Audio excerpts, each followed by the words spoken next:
अंग्रेजी कानून का ये सिद्धांत है कि किसी भी व्यक्ति को तब तक दंडित नहीं किया जाएगा जब तक कि उसकी बात को कहने का उसे अवसर न दे दिया जाए। हेलो फ्रेंड्स, आपका बहुत बहुत स्वागत करती हूँ आपके अपने channel legal help in Hindi में।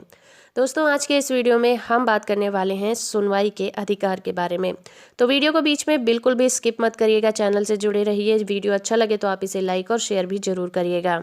तो जैसा कि मैंने आपको कहा कि अंग्रेजी कानून का एक सिद्धांत है कि किसी भी व्यक्ति को तब तक दंडित नहीं किया जाएगा या अपराधी नहीं माना जाएगा जब तक कि उसकी बात को कहने का उसे पूरा मौका ना दिया जाए।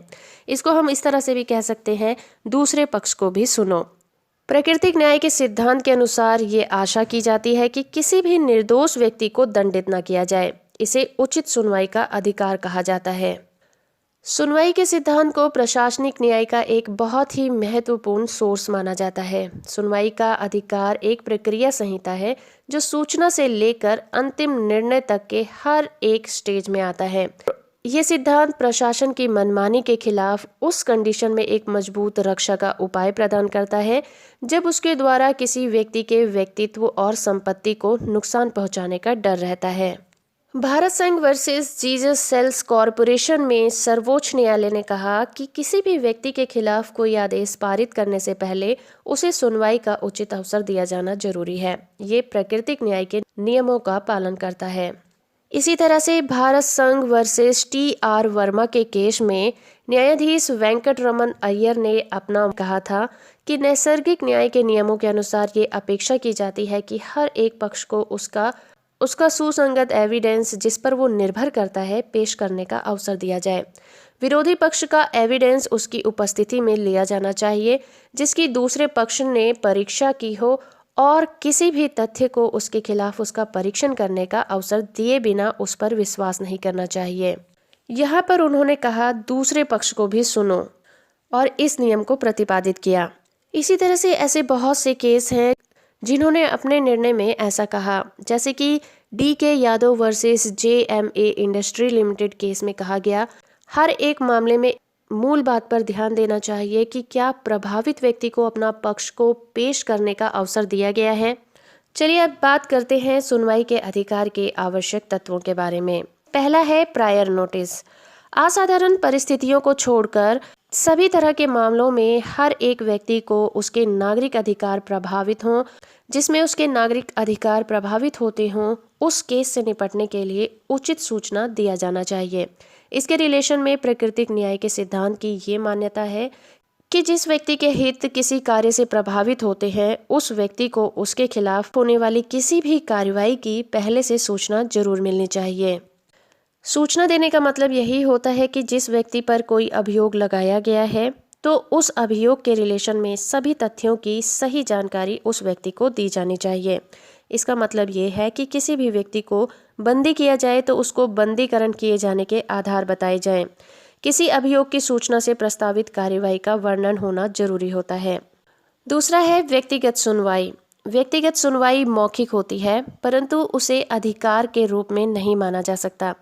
ये केवल कोर्ट की इच्छा का अधिकार है कि मौलिक सुनवाई करे या फिर ना करें। मौखिक सुनवाई उस समय होती है जब किसी कानून में उसकी स्पष्ट रूप से व्याख्या की गई हो या उसके बिना कोई व्यक्ति अपना पक्ष ठीक से पेश ना कर सका हो। जहाँ कहीं गंभीर मामले आ जाते हैं तो कोर्ट मौखिक सुनवाई की अनुमति दे देते हैं। मौखिक सुनवाई की जरूरत केस, परिस्थिति और निर्णय देने वाले अधिकारी की प्रकृति पर निर्भर करता है। तीसरा है अपॉर्चुनिटी टू क्रॉस एग्जामिन। जब कोई पक्ष अपने ऊपर लगाए गए आरोपों के खिलाफ अपना बचाव क्रॉस एग्जामिन किए बिना नहीं कर सकता तो कोर्ट उस पक्षकार को क्रॉस एग्जामिन करने का मौका देती है। जहां एक पुलिस सब इंस्पेक्टर पर अकुशलता और बेईमान होने का अभियोग लगाया गया है और उसे अपने बचाव के लिए एविडेंस पेश करने की अनुमति दे दी गई है, पर क्रॉस एग्जामिन करने का अधिकार नहीं दिया गया, वहां पर कोर्ट ने ऐसा निर्णय दिया कि ये प्राकृतिक न्याय के सिद्धांत के खिलाफ था।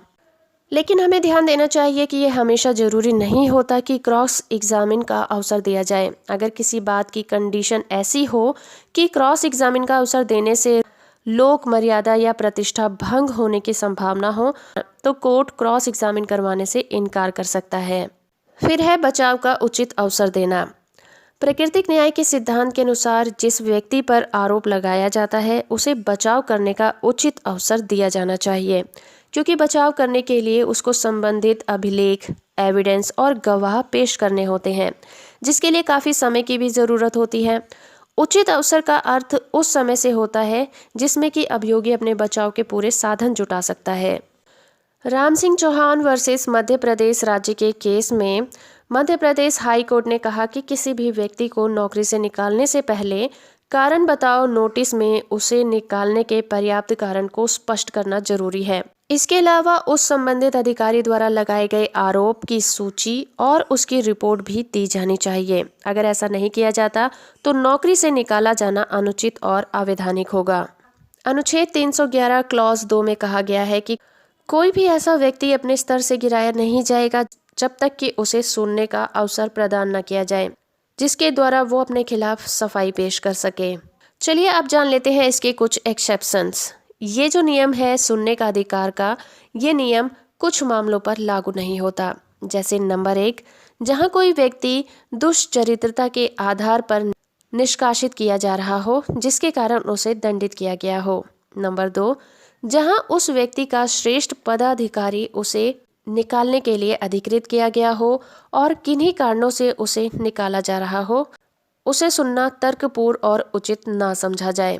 जहां पर राष्ट्रपति या फिर राज्यपाल उस व्यक्ति को राज्य की सुरक्षा की दृष्टि से ये अवसर देना उचित ना समझते हों। तो ये कुछ एक्सेप्शंस हैं जहां पर सुनने का अधिकार लागू नहीं किया जाता। तो दोस्तों आज हमने बात की ऑडी अल्ट्रम पार्टम के बारे में। आई होप कि ये जानकारी आपको पसंद आई होगी। वीडियो अच्छा लगा है तो आप इसे लाइक और शेयर जरूर करिए। चैनल को सब्सक्राइब कर लीजिए, साथ में ऑल नोटिफिकेशन बटन को ऑन रखिए ताकि जब भी मैं कोई नई वीडियो अपलोड करूं आप लोग उससे अपडेट होते रहें।